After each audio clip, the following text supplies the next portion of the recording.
Çocuklar da çocuklar.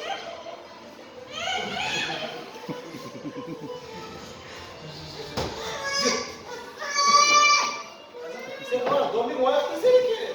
Bassana başka kurduğu yapalım be. Bana sen domiği niye gittin? Bak biraz üstüne koyuyorsun domiği. Bana sen domiği niye? Bana sen domiği. Lütfen sen kurduğu. Kirpiş şöyle. Bana anne sen. Uy, uy, uy, uy.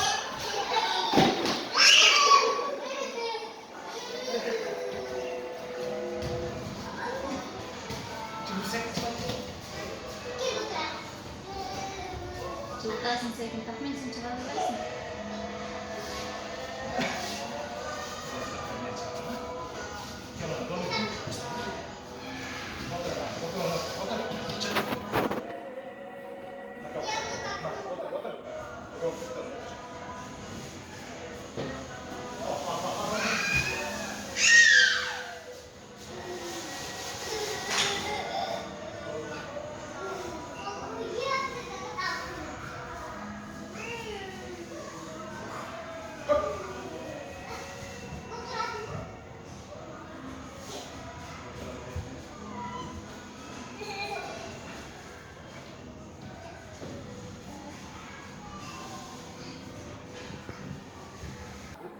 Tamam devam.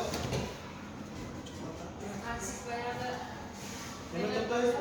Ne? Mr. Max Papa. Mr. Max Papa. Давай, давай, давай.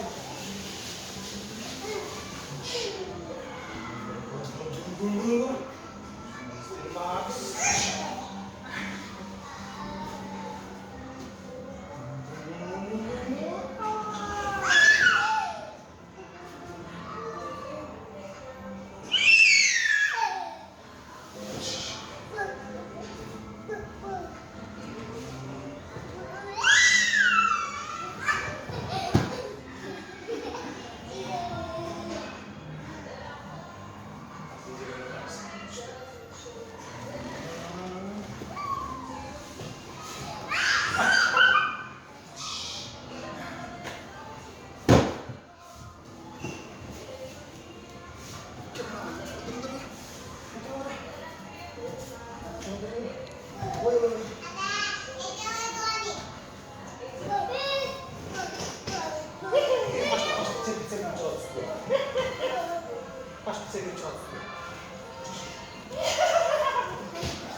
Рядом.